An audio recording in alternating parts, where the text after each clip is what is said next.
네, 반갑습니다. 7월 달이 시작됐습니다. 7월 1일 아침 시황입니다. 자, 뉴욕 증시는 사상 최고치를 경신하면서 또 달리고 있습니다. 자, 미국장 못 간다, 망한다, 이렇게 말씀하셨던 분들도 굉장히 많았는데, 사상 최고치 경신이 되니까 약간 머쓱해지는 분위기죠.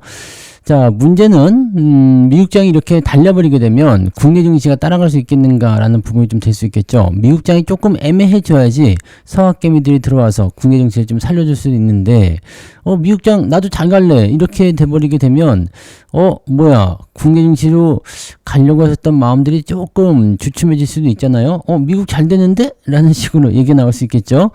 지금 다우지수 보시면 0.63% 상승, 나스닥은 0.47, S&P 500은 0.5%입니다. 물론 이제 기술주들이 약간 주도하고 있는 모습이라서 기술주 투자를 하시는 분들에게 조금 더 기회가 될 수는 있겠습니다만은 일단 미국 시장 전체적으로 다 올라가고 있다라는 기대감들이 또 생기고 있잖아요. 그러면은 굳이 미국 글쎄, 국장으로 돌아가야 되는 이유가 없을 것 같은데? 라는 생각도 좀 하실 필요가 있겠죠. 왜냐면 지금 환율도 바닥인데, 미국장이 안 올라가면 환율이 더 내려간다는 어떤 공포감, 그런 것들이 같이 쌓이면서 서약감이들이 이제 국장으로 돌아올 것 같은 느낌이 좀 있었는데요. 네, 지금 환율이 많이 내려간 상태에서, 미국장은 올라가 버렸어. 이렇게 돼버리면은, 애매하죠. 이쪽에서 그냥 수익 내고 말지 뭐, 좀 더 버텨보지 뭐, 라는 식으로 될 수가 있습니다. 그러면은 자금 유입이 조금 애매해질 수 있다. 라는 식으로 좀 볼 수가 있겠죠. 이것도 뭐 굳이 서학개미가 아니라, 뭐랄까요, 외국인 투자자들도 마찬가지가 될 수 있겠죠. 미국에서 더 큰 상승을 보여준다, 기회가 있다라고 한다면 굳이 한국으로 들어와야 될 이유가 없다라는 거죠. 그만큼 더 강력한 어떤 밸류에이션의 매력적인 모습들, 이런 것들이 필요한데, 우리나라 증시는 교묘하게 또 조정이 살짝 들어갈 수 있는 구간이기도 하고요. 그래서 이제 개별주, 종목적인 부분으로 대응해야 되는 그런 장이 오는 것이 아닌가, 이런 생각이 들기도 하겠네요. 네. 자, 오늘 뉴스를 조금 살펴보도록 합니다. 무역 협상이 좋아진다라는 식으로 얘기가 나옵니다. 그래서 무역 협상이 낙관론이 나오면서 S&P 500, 나스닥 또다시 사상 최고치를 찍었다, 이런 얘기가 나오죠. 6월 마감을 이제 잘 했을 것 같다 생각이 드는 것 같아 보여요. 네, 그래서 6월 마지막 거래일을 이제 사상 최고치로 마무리를 했다. 6월 한 달간 미국도 많이 올랐네요. 네, S&P 500은 5%, 나스닥은 6%, 다우지수는 4% 이상으로 올랐다. 2분기 기준으로는 S&P 500 10% 이상, 2분기요. 네, 2분기가 4, 5, 6, 3개월 동안이죠. S&P 500은 10% 이상, 나스닥은 18%, 많이 올랐네요. 다우지수는 5% 가까이 급등했다. 나스닥이 18% 올라갔다는 것에 주목을 해야 됩니다. 기술주들의 강세. 엔비디아가 또 사상 최고치를 찍고 계속 올라가고 있죠. 그래서, 굳이, 국장하고 또 비교한다라면, 국장은 또 올라갔다가 털어먹는 형태, 공매도 이런 것들 있어서 답답하다라고 얘기하지만, 미국은 잘 가지 않느냐, 결국에는 믿고 있었다규, 이런 식의 느낌들이 나오게 되는 거죠. 자, 시장에서는 미국과 캐나다의 무역 갈등이 완화될 가능성에 주목하고 있다라고 되어 있습니다. 요게 이제 가장 중요하다라고 되어 있는 건데, 캐나다세가 디지털세를 강행하려 한다면 모든 무역 논의를 즉시 중단하겠다라고 얘기가 나왔고, 캐나다 재무부는 디지털 서비스세를 철회한다라고 발표했다. 그래서 이제 트럼프가 때를 쓰면 그냥 알았어 안 해줄게, 그렇게 해줄게, 이런 식으로 얘기하는 그런 느낌적인 느낌이 살짝 있는 것 같아 보입니다. 됐어, 저 새끼 저 말 안 통하는 놈 저거, 그러고 그냥 많은 것 같은 느낌적인 느낌이 좀 있는 것 같다. 일단 재무장관 스콧 베선트 재무장관은 일부 국가는 성실하게 협상 중이라면서도 상대국이 완강하면 관세는 다시 원래 수준으로 돌아갈 수 있다. 자, 협상이라는 부분들은 솔직히 얘기하면은 서로 줄 건 주고 받을 건 받자라는 식으로 갈 수 있는 내용이 된단 말이에요. 그런데 문제가 뭐냐?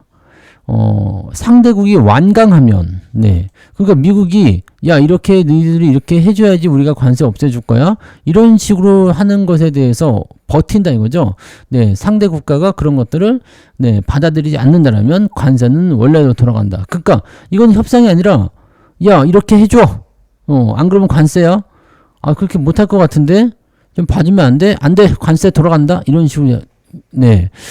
좀 짜증나는 일이라고 봐야 되죠. 그래서 무역 협상에 대한 부분들이 지난번에 4월 달에, 좀 이제 유예가 되고 그럴 때 말씀드렸죠. 6월 말, 이제 7월 달 되면은 요 이야기 나온다. 라고 이야기를 좀 했었던 부분들인데, 그렇죠. 네. 이번에는 뭐 연장 없다라는 식으로 막 그냥 으름장 놓고는 있는데 뭐 편지를 보내겠다느니 뭐 그런 식의 얘기를 하고 있지만 실제적으로는 네, 잘 안 됐을 경우에 과연 네, 연장 없이 그냥 시행할 수 있을 것인가? 쉽지 않겠죠? 네, 그래서 미국의 입장도 쉬운 건 아닐 거고, 네, 말은 그렇게 하고 있다는 것은 이제 협상 기한이 가까이 오니까 이제 이런 제스처를 취해서 더 많이 압박을 하려는 입장일 것이다라고 생각이 되는 거죠. 크고 아름다운 법안이 네, 빅 뷰티풀인가요? 그레이트 뷰티풀인가요? 네, 참나, 이 말은 참, 네, 잘하는 것 같아 보이긴 하는데, 그렇다고 하네요. 네. 자, 7월 달에는 금리 동결 확률이 78% 정도로 일단 잡혀 있다라고 되어 있습니다. 추가적으로 더 올라갈 것이라는 전망이 일단 나오고 있다는 거죠. 그 정도. 약간은, 네. 좀 경계하는 듯한 느낌이 좀 있을 수도 있을 것 같고, 요즘에는 미국이 오르면 국내가 같이 따라오르는 형태가 아니라 경계심이 좀 나올 수 있는 모습이 좀 나올 수 있어요. 자, AI의 수분 강자 메타가 사상 최고치를 경신했다. 자, 요거 메타 성장하는 것도 굉장히 중요하게 봐야 돼요. 왜냐면 메타도 AI 칩을 자체적으로 개발하는 것을 지금 추진하고 있는 상황이거든요. 근데 삼성 걸 쓸 수 있습니다. 자, 지금 제가 말씀드렸던 것들이 조금씩 진행되고 있는 것 같은 느낌적인 느낌을 좀 받지 않습니까? 엔비디아의 시장 점유율이 계속 커요. 근데 AI 시장 점유율이 커지면서 그 커지는 규모만큼 이 다른 빅테크 기업들, 뭐 AMD든 뭐 이런 메타든 또는 뭐 아마존이든 구글이든 이런 자체적으로 AI 칩을 개발하는 그런 기업들의 성장 속도가 빨라지고 있다는 얘기죠.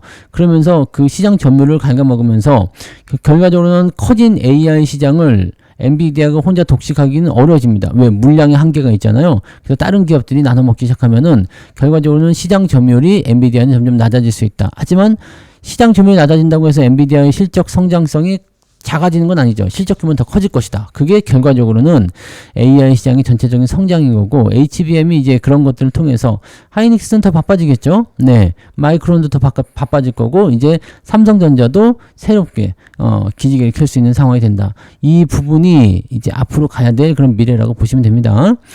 자, 메타는 최근 AI에 올인하고 있다. AI 스타트 기업 스케일 AI를 인수한 뒤에 네, 알렉산더 왕이래요. 와, 알렉산더 왕.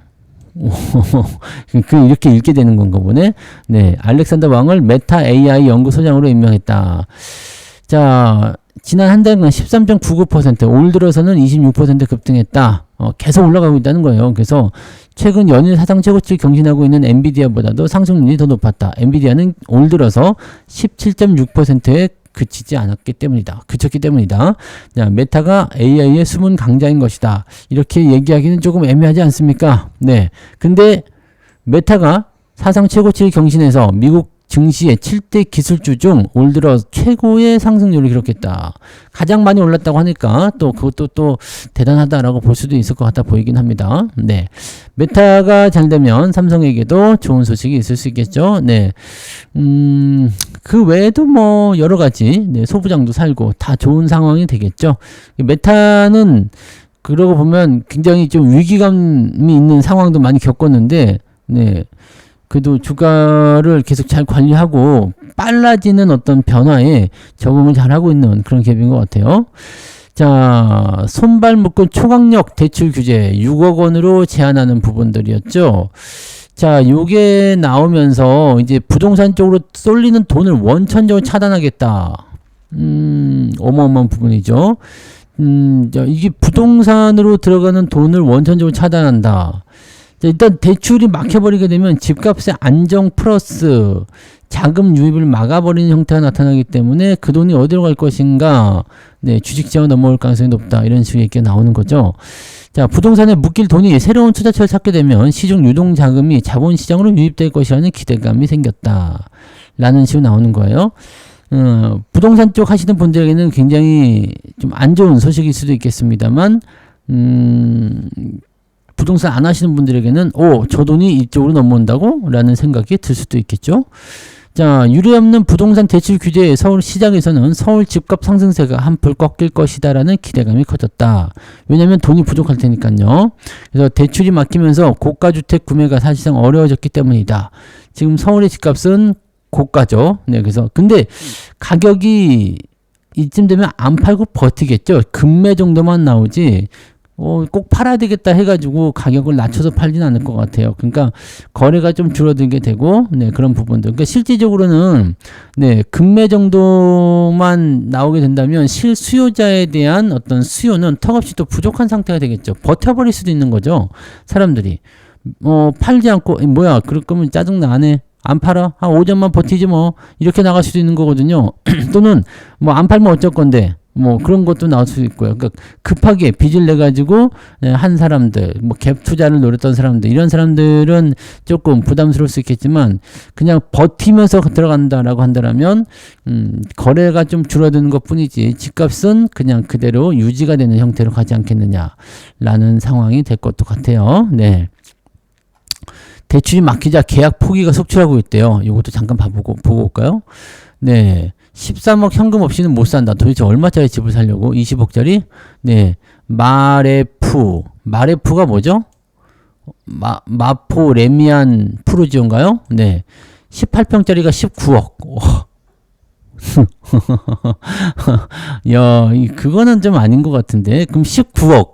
19억이면 이제 13억이 있어야 되는 거네. 6억밖에 안 되니까. 야, 그 13억이나 들고서도, 네. 20평짜리 집을 살려고 빚을 6억이나 진다. 약간은, 네, 확실히 그렇긴 하다. 그죠? 비싸 보이긴 하다. 그렇게 할 필요가 사실은 없지 않을까요? 이렇게까지 뭐 서울에 살면 좋은 게 있나요? 네, 잘 모르겠는데. 저는 서울 출생이잖아요. 근데 굳이 서울, 네. 그래서 뭐 투기용으로 이제 변해가는 것이 아닌가 싶은 생각도 좀 있고요. 네. 뭐 아무튼 그렇다고 합니다. 6억 원 대출로는 현금 부자들이 아닌 이상 이 아파트에 아무도 못 들어온다고 보시면 됩니다. 그래서 실제적으로 이제 주가가 크게 올랐는데, 네, 일반 수요자는 접근도 어려운 상황이 아니겠느냐. 야, 25평이 20억 원이 넘는다라고 한다면, 네, 어떻게 되겠습니까, 이게? 네. 마레프가 근데 맞아요? 네. 마포 레미안 푸르지오. 야, 맞네. 네, 제가 또 감각이 아직은 살아있네요.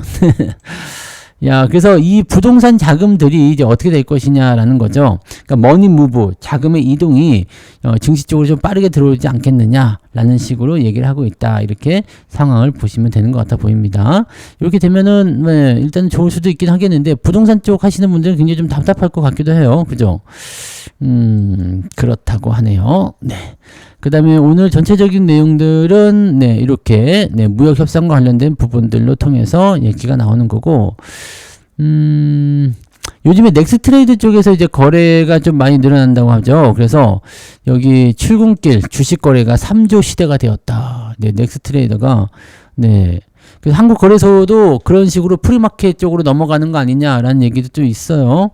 자, 넥스트레이드 프리마켓 이게 이제 아침에 거래되는 부분이거든요. 여기에 거래 대금이 3조 원 넘어갔대요. 시장이 그만큼 좋아졌기 때문이겠죠. 출시 후에는 14억 원밖에 안 됐는데 지금은 거래대금 3조 원. 그러니까 약간 시세 왜곡 같은 게 좀 있을 수도 있기도 한 것 같더라고요. 그래서 프리마켓에도 복수 거래소 체제를 도입해야 한다. 즉 거래소도 똑같이 해라. 그럴 거면 넥스트레이드 뭐 하려고 만들었지? 라고 얘기가 나올 수도 있을 것 같은데. 야, 이 참, 네. 피곤하네요. 네, 아무튼 근데 거래소 쪽에 이런 장전 거래라든지 뭐 장후 거래 뭐 이런 것들 좀 약간 정을 해볼 필요가 있을 것 같아요. 네, 제도 정비나 이런 것들 조금 잘 했으면 좋겠는데, 그죠? 자, 그런 부분들 한국 거래소 독점을 깨기 위해서 넥스트레이드 도입을 했는데 넥스트레이드는 독점 체제를 갖추게 되는 네, 이상한 그림이 되었다. 네, 그렇기도 하네요. 네, 어떻게 보면은 지금 저녁 시간 이럴 때 독점을 하고 있는 거는 마찬가지 아니겠어요? 그래서 그런 부분들. 자, 여기 대해서 뭔가 유추가 나온 게 있었어요. 넥스트레이드 거래가 중단된다. 뭐 그런 얘기도 있었어요. 그래서 여기 뉴스 보면은 거래량 15% 돌파, 넥스트레이드 이대로면 거래가 중단될 수도 있다 이런 얘기인데, 자, 넥스트레이드가 여기 이 법이 있어요. 자본시장과 금융투자법에 관한 법률에 저촉된다. 이게 뭔 소리냐? 우리 법하면 또 경기 나잖아요. 근데 이런 법이 있어요. 자본시장과 금융투자법에 관한 법률. 자, 이 법에 다자간 매매 체결 회사, 그러니까 쉽게 얘기하면 이제 매매 체결만 해주는 회사죠. 네. 그런 회사의 점유율 제한 규정 때문이다. 즉, 거래소처럼 다양한 업무를 하는 것이 아니라, 이게 매매만 해주는 그런 회사. 즉, 매매 거래소, 뭔지 다 아시죠? 자, 얘네들은 점유율 제한이 있다라는 건데요. 규정에 따르면 넥스트레이드의 6개월간 일평균 거래량은 한국 거래소의 15%, 개별 종목 거래량은 30%를 넘지 않아야 된다. 즉, 한국 거래소가 100개를 하게 되면 넥스트레이드에서는 15개만 해야 된다라는 얘기가 되는 거고, 개별 종목은 100개를 한국 거래소가 했다라고 하면 넥스트레이드는 30개 정도만 거래가 돼야 된다는 얘기예요. 이 기준을 넘게 되면 넥스트레이드 거래는 중단이 된다. 근데 지난 3월 말 이미 350여 개 종목이 개별 종목 거래량 한도 초과했다. 즉, 이 KRX 거래소보다 넥스트레이드 거래가 상당히 많이 활발하게 되면서 그쪽으로 거래량이 확 쏠렸다는 얘기가 되는 거죠. 그러니까 KRX 입장에서는 뭐야, 왜 우리 손님들이 다 저쪽 가서 장사하고 있어? 열받아, 안 되겠어. 이런 식으로 이제 법으로 규정할 수도 있게 되는 얘기가 되는 거죠. 자, 5월 말에는 점유율 한도를 초과한 종목이 570개로 증가했고요. 6월 초에는 630개로 더 늘었다. 그러니까 거래소에서 안 하고 넥스트레이드를 한다. 근데 이거 예상 못했나? 출근길, 퇴근길에 거래하라면서요. 그죠? 출퇴근길에 거래하게 되면은 당연히 그때 많이 하겠지. 그러면은 점유율이 넘어갈 수도 있는 거 아니겠습니까? 그래서 일부 종목은 거래량이 거래소의 70%에 달하는 사례도 있다. 일단은 뚜껑을 열어보니까 손님 다 뺏기는 것 같거든? 네. 안 되겠는데? 이런 거랑 똑같은 거거든요. 그러니까 옆에 내가 이제 식당을 냈어. 식당을 냈는데 어떤 사람이 와가지고 옆에다가 붕어빵 좀 팔면 안 될까요? 네, 파세요. 괜찮습니다.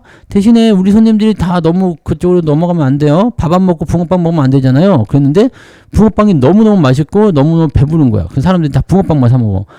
밥 먹으러 왔다가 붕어빵만 사갖고 나가는 거야. 자, 이렇게 되니까 어떻게 돼요?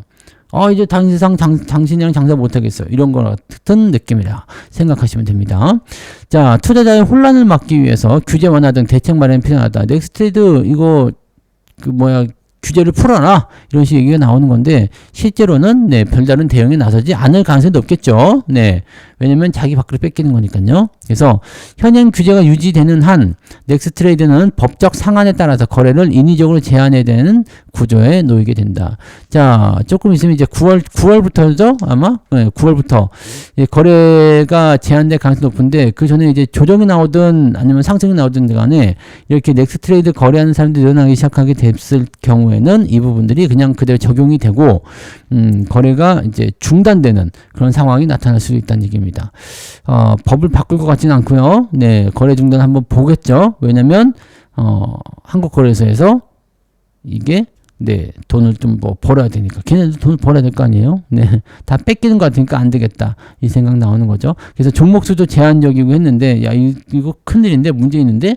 라고 골치 아픈 상황이 되었을 것이다. 라고 보여집니다. 자, 지금은 이런 정도로 우리가 체크해 보시면 될 것 같고요. 일단 여러 가지 얘기들이 있습니다만, 미국 증시가 올랐다고 안심하기는 좀 어렵고요. 미국은 일단 미국과 캐나다의 이런 협상이라든지 등등을 통해서 움직이는 모습들인데 우리나라는 협상을 어떻게 될 것인가에 대한 우려감은 좀 있죠. 한 가지 기대할 만한 부분들은 기술주의 상승이 있었다라는 부분. 그래서 기술주의 상승을 통해서 주가가 조금 풀어지는 형상으로 가게 된다면 그거는 우리나라한테 좋은 소식은 될 수 있겠지만 미국과 캐나다의 관세 협상에 대한 부분들 이거는 우리나라랑 관계가 없어요. 그래서 요 흐름으로 보시면 되겠습니다. 일단 미국 증시 올라서 나쁠 건 없겠습니다만 앞서서 설명드린 말씀드렸던 것처럼 돈이 우리나라로 오히려 안 들어올 수도 있다라는 거. 그러면 약간 좀 골치 아프잖아요. 네. 그래서 그런 부분들까지 같이 참고하시면 되겠습니다. 자, 일단은 천천히 갑시다. 네. 너무 급하게 서두르지 마시고, 네. 오르는 종목이 계속 오르는 것도 아니고, 내려가는 종목이 계속 내려가는 것도 아닙니다. 계속 자금의 어떤 순환이나, 시장의 어떤 그 변화를 통해서, 이게 시장 흐름 또는 종목 흐름들이 바뀔 수가 있으니까 그런 부분들 잘 체크하고 천천히 대응하시기 바랍니다. 종목 욕심내지 마시고요. 느긋하게 천천히 그렇게들 가시면 좋겠습니다. 자, 오늘도 화이팅 하시고요. 저는 장중 시황 때 다시 오도록 하겠습니다. 고맙습니다.